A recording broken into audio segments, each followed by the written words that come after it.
What is up, world? It's your boy Tanh, and you are listening to the Wonton Wealth Podcast. Here, I'm going to unravel anything and everything commercial real estate related. And more importantly, we're going to add abundant value.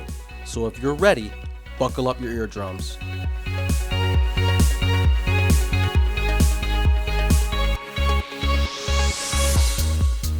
Welcome back, everybody. Today I have an absolute treat for you guys. I recorded this episode live at the Best Ever Conference in Salt Lake City, Utah. I had the pleasure of talking to Mike Brockway, an old friend of mine who specializes in short-term rentals or STRs, and he's located in one of the hottest markets out there. I hope you guys enjoy this and learn something new. All right, cool. So I am live at the Best Ever Conference right now. I got Mike Brockway next to me, old friend of mine. I actually met him at a previous Best Ever Conference, and this one was probably in Denver, if I remember correctly. Was that year one? I think that was year one, yeah. So some OGs, right? Going way back. Yeah, I met Brockway, and he told me he had a tent business, and I was like, what the hell is going on here? He's at a real estate conference. Has a tent business. Like, where does real estate play into this? So real quick, Mike, why don't you just give the audience a little brief background on what you did, where you're at now, and how real estate kind of comes into it. Yeah, for sure. So I moved to Denver probably 10 years ago, actually, and we're 9 years in on the conference. And when I moved out to Denver, I didn't own any real estate at all, but I wanted to purchase a house, so I purchased my first house about a year in, and then from there, I was working in financial services at Fidelity Investments, and I was at a Goldman Sachs company before that. And I always knew I wanted something bigger and something different. Did not want to work for the man or work a W-2 job. So I slowly started buying real estate, started house hacking, did some co-living, and then I got into short-term rentals. And I guess the tent business comes into play because when I quit my W-2 job at Fidelity Investments, I had a side hustle, which was an event company. And I had all intentions of getting another W-2 job in finance and continuing to buy real estate, but when I quit, Top Chef actually called us and said, hey, do you want to do we're filming in Denver. They hired us to do some of their episodes. We got to go to Food and Wine Festival with them in Aspen, and that's when I realized, okay, this company can actually make some money. So I used that as a stepping stone to create, to fund real estate and also give myself time freedom. So via that business, I was able to quit my job, eventually get financed for real estate because of that business, that income. And then a few years later, I eventually went full-time real estate and exited that company. I love the fact that you were hustling and bustling in that W-2, had some side hustles, and then transitioned full-time to something that you truly loved, probably for the time value of money, yes? Yeah, 100%, yeah. So let's unpack a little bit more of the real estate piece. So you started with some smaller homes, now you're pretty much all in the STR, yes? Yeah, like 90% short-term rentals, and I do higher-end luxury properties. A lot of the houses sleep 16 to 20 people, and so we're going for like high daily rates. It's definitely a high cash flow, high active management business as well. It kind of comes with the territory. But when I quit my job and I was leaving that business, I was just going for cash flow. Whatever I could do to not get another job or have to run another business that I wasn't super passionate about. Right, okay. So if you guys didn't hear, Mike was saying STR, so that's short-term rentals. For anybody not familiar with the acronym, that's anything you put on Airbnb or Vrbo, if I understand it correctly. Are there any other platforms that allow for short-term rentals? Yeah, we like to branch out. Google Stays is becoming bigger. Direct bookings as well, trying to become independent of Airbnb, kind of cutting out the middleman, reducing the fees on the guest side, which helps us charge more, but still give them a discount at the same time. And then you kind of take more control over your revenue and your future and your business, really, without having to rely on Airbnb. Gotcha. So if I understand it correctly, your entire SCR portfolio or real estate portfolio as it is probably all in Denver, yes? Yeah, within the Denver metro area. So Denver, to me, is like a pricier area. Yeah. You know, home prices are probably 500 plus, maybe somewhere in the million range, right? It's probably super challenging to find a home for 100 grand or 200 grand, Yeah. flip it, furnish it, and kind of do that in Denver, right? So Yeah. your entry point for some of these houses, would it be correct to say around $500,000? At least for what I'm doing now, yeah. The last one I did, and I've kind of graduated up to this point. I would say that the cheapest house I ever bought in Denver was 287,000, Damn. and that was a pretty crappy duplex in a rough neighborhood. And that one's probably worth about 500,000 now. Wow. And so huge. It's a big barrier to entry, but you have solid appreciation. And I'm doing some value add stuff in there as well. But the largest property I ever purchased, the most expensive, that one was like 1.1 million, a little bit more. Holy shit. And then I just put $400,000 of rehab into that on top of that. Holy shit. And that 400K came from a triplex that I converted to a quad that had solid appreciation. And I actually pulled that equity out to fund the construction on this property. I'm probably at, I think it's probably worth 1.6 million now. So I didn't create a ton of equity, but it sleeps 20 people. It's a badass short-term rental. It's super unique. It's always booked up in the summer. So it's going to be a good property to have. So these are some pretty high numbers, right? We're at 1.5 million, right?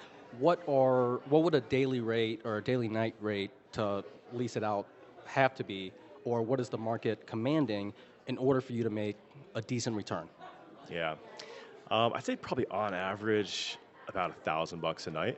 Sometimes in the high season in the summer, we're approaching like $2,000 a night, and then in the winter when it's the slower season, I'll drop the price down to around 400.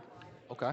So it's kind of all over the board, but I'd say on average about $1,000 a night. And then that property, if that thing does I think it'll do like 225,000 gross, and I should run around like a 30% margin. So let's rewind a little bit back to your first property that you bought for 280K in Denver, the duplex, right? So I'm assuming this was a little while ago to where the prices have not appreciated so much, yeah? Yeah, that was in January of 2017 I bought that one. Wow. And then before that I actually had two other properties. One I bought in 2015 and I think one in 2016. Just kind of one a year has been my game plan. So from my perspective, or anybody that's in like the residential realm, a $280,000 house is more palatable to purchase, right? You have more of an ability to purchase something at that price point. Granted, you kind of have to add in all the construction pieces, right, and then the furnishing aspect. My question here is, how do you, aside from your own money, right? If you have the money yourself and you can fund it yourself, phenomenal. But for a normal person, they probably won't have those funds. Yeah. So how did you start? And two, how would you recommend the general population start doing something like that you're doing? Yeah, that's a good question. For me personally, my first house, I actually had a little bit of down payment assistance from my mom. So thank you, Mom, for that. She helped me out. And Shout out to Mama. Right. She let me borrow about, I think it was $60,000 for that down payment. Okay. And then I took that house and I created about $1,000 positive cash flow with that property by getting roommates Hell yeah. to move in with me. Again, this is back in 2015. And then I just slowly paid her back over time. Love that. And then with that house, I actually rolled that house into a warehouse. I had about $200,000 of equity. And I ended up buying a warehouse with that. I think you and I maybe talked a little bit about that. Yeah.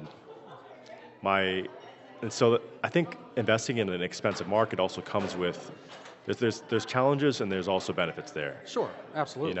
I had the equity and the appreciation, the creation, and that really helped me purchase the next property or be smart with leverage. I used to think that leverage was bad and I had to put 20% down. But once I figured out that I could put 3% down or 5% down on a property and still have solid cash flow and also have a solid plan B, I felt more confident. So I think one big mistake that I made or lesson learned was you don't have to bring 20% down when you buy your first property. So try to run lean. I really was able to be scrappy and really utilize leverage and financing in a smart way to do that second deal faster. Hell yeah. And see that snowball effect, right? If I waited 2 years to buy that second deal versus one, I would have missed out on a full year of appreciation in a market like Denver. Right. And so I would say try to do your first deal as fast as possible. And if you can maybe get an investor, whether that's family or friends or a partner, and figure out how to get in the market and get in the game faster, that'll help you out in the long run. Okay. So I want to go back and talk about that loan that your mom gave you, right? Mm-hmm. Did she give you a 0% interest loan, or damn, Yeah. how do I get on that train? Right. Give me your mom's number. Right now I need a loan for like $1 million. Right. At 0%. I don't know if she got that pockets that deep, but it was pretty nice to have that. And I think for me, it like I'm sure you're in the same boat too, man. Like our parents have, at least my mom in this scenario have helped us out, have been good supporters, and we're going to pay that forward and return that favor, and I won't forget that. In my lifetime. Did you get her something fucking nice? We did a trip to Japan, and I helped out with that too. I remember which was you cool. telling me about that. Hell yeah. Okay. So back to the Airbnb piece of it. Mm-hmm. So I love the creativity of taking a single family home or something residential like that and maximizing the income, right? Mm-hmm. So we're kind of seeing that same model playing out in office spaces. Obviously, with the pandemic and everything kind of went to shit. A lot of vacancies across the board. People are now looking for places to essentially to convert to something else. Yeah. Multifamily being one of them, right?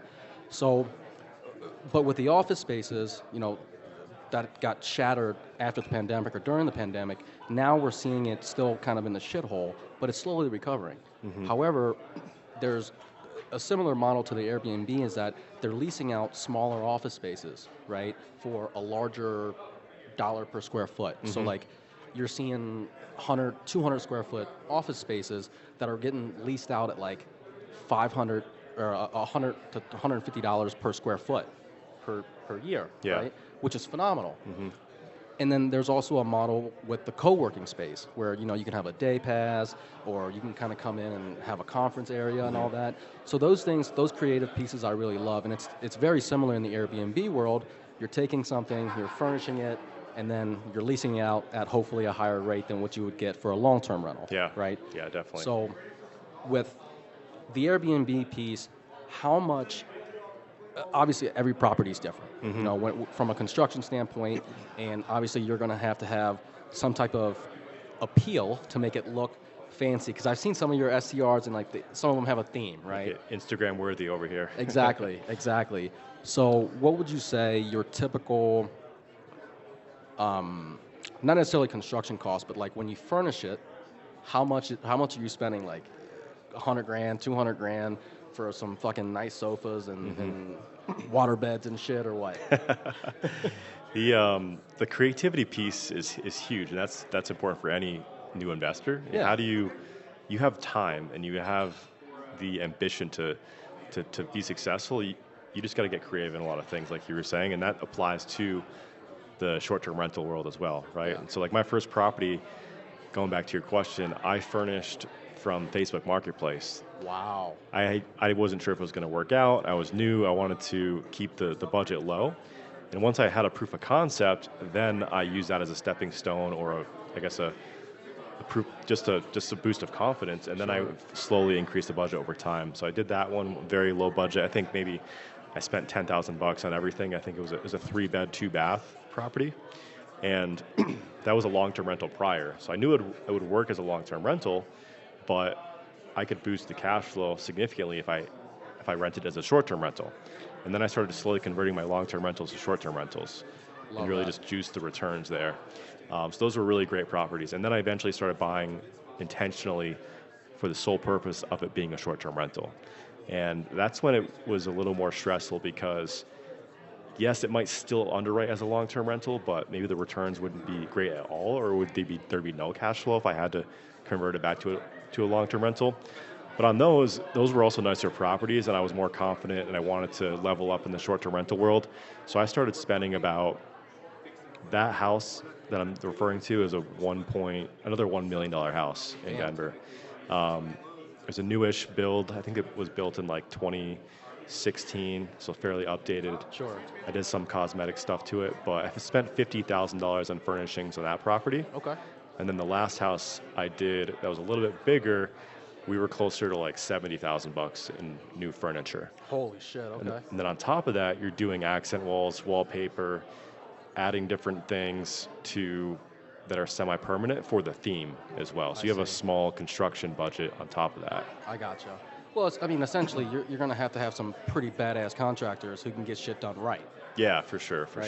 And I'm not too worried about like the furniture, but you're spending all this money on the construction piece of it, the furnishings. Obviously, you have really nice shit, right? Yeah. And I think I saw you had you put a sauna in one of your things, like totally badass, right? Got a few saunas now.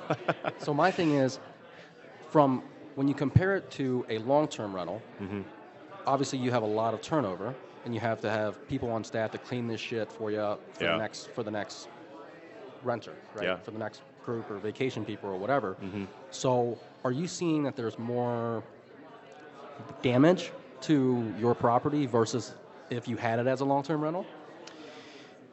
That was definitely my fear at the beginning, because people are coming through very temporary. They're here on vacation. They're going to party. They're going to have fun. More wear and tear. Shit up. Yeah, exactly. Yeah. What I learned quickly, and it was hard to do this because it's $50,000 on furniture. Like I hadn't even spent that on my own home ever at this point in time. Right. Maybe a fraction of that. Yeah. So the saying is buy nice or buy twice. And so I eventually learned like I need to buy high quality stuff. People will respect it more. Beds is a good example, right? Like you buy a bed on Amazon or from IKEA or wherever, it's probably going to get damaged within a year or two. But if you buy a solid bed, I would say bed frames, you spend about $1,000 on them. Damn. And then you kind of learn like which bed frames to buy, which vendors to go through they're going to last. Sure. Like the last thing you want to do is have to send a handyman in a turnover window to fix a bed that he may or may not be able to fix, honestly. Fair. Depending on how bad it is, right? I gotcha. So it just reduces your brain damage and your management over time. So with Airbnbs in general, or short-term rentals in general, if we take a 30,000 step back and look at the overview of it, in reality, it's an not overbuilt, but over. Some saturation there. There's some in the saturation, market, yeah. right? But what I'm more so saying is in the property itself.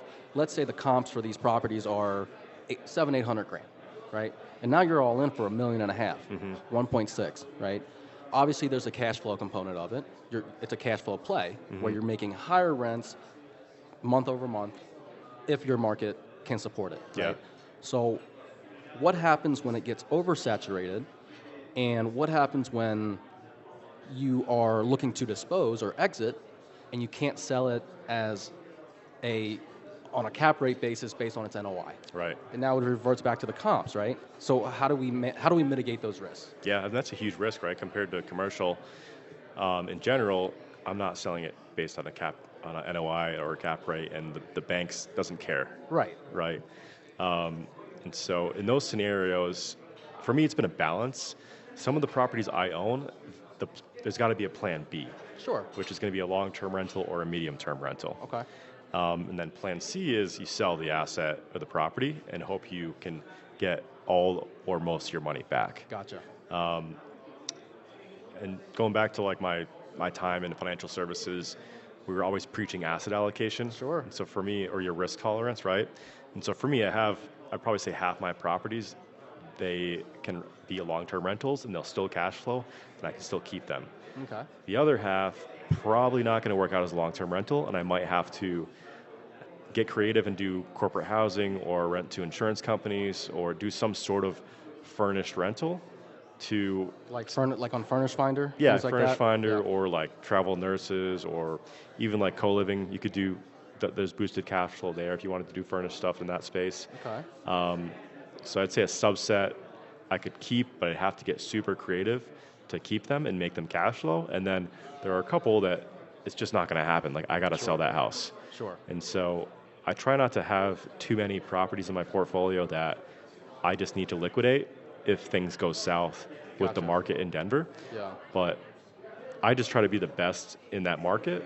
And as long as you're the best in that market, and as long as we don't see another massive recession or downturn, you'll get booked before the properties that are not as nice. Gotcha. And so that's kind of been my strategy. If you're the best, you'll still get booked. You might just your rates might get compressed a bit. Sure. But you won't have to sell your property in that scenario. Got it. So in order to be the best in that market, you'd have to do some marketing, yeah? In order to get it, continuously at the top of the list or whatever, right? And consistent reviews, yes? Yeah, reviews are super important. You want to make sure you have solid listings. You want to play the game with Airbnb to make sure you're high in the search rankings. Right. And then we're starting to build out a social media presence. We have a couple Instagram pages. We're starting to build out a direct booking website as well. So that'll all help reduce the volatility of it Gotcha. if anything were to happen. So my last question that I have for you is that, I've used Airbnb before. Mm-hmm. It's very intuitive, right? Very smooth. Vrbo, kind of the same. I'm sure that they work the same fucking way. Yeah, right? Similar. So the problem with the STR business, kind of from what I'm seeing, right, is that you are at mercy to the reviews. Yeah. So, and not everybody's going to love your shit, right? So you're always going to have some shitheads in there, that wants this, that wants that. They're bougie as hell.